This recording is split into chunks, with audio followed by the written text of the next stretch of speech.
Young little story of basically there was this girl that I wouldn't say a friend. I mean, a friend of mine. We weren't like tight, but like we were cool, right? And he liked this girl. So basically, this girl that he liked was dating his best friend at the time. I'm not gonna use their real names. Was dating his best friend, and sometimes you have to be careful because you might be dating a girl and your best friend or your close friend crushing on her and stuff like that. To me, that's weird. So he was crushing on his best friend's girl, and long story short, they broke up. And all of a sudden, he's got his eyes on her. Obviously, that's what's gonna happen. He's got his eyes on her now.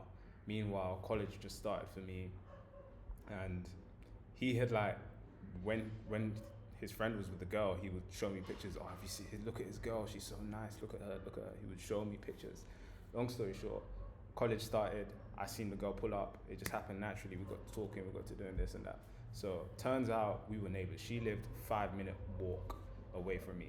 And growing up where I grew up, that's a big deal. Like, I didn't have to drive 30 minutes. I didn't have to go anywhere. I just pull up 10 toes down.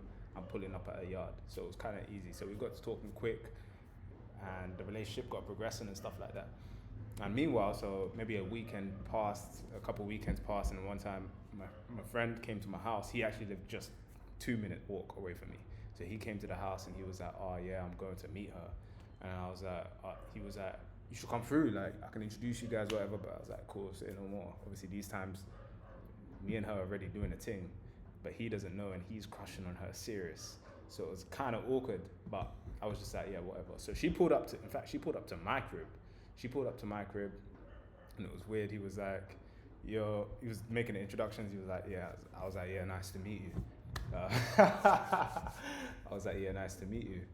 And then these times we're texting each other as they're chatting, like we're texting each other as they're talking, and I'm just there like calm. And yeah, obviously he's trying to make moves that work. Long story short, the interaction ended. They kind of went their separate. He went his separate way. I went back in the crib. She went away. And meanwhile, we're texting. We're gonna meet up later. So I was like, yeah, we're gonna meet up later. Blah blah blah. And I'll say like an hour passed now. I pulled up. We go to our usual spot. It's just outside. I wasn't in our crib too much. We're just outside talking. And then I grew up in a hood, so I grew up in a very rough environment, and call it road man. Basically on the road, people are on the road. Basically, it was late at night. I would say like 10, 10:30, and in the distance, far away, I can see a group of 20 niggas. I can see a group of 20 men walking towards us, and it's one of those ones. They could have gone this way, they couldn't go that way, but they've seen us too.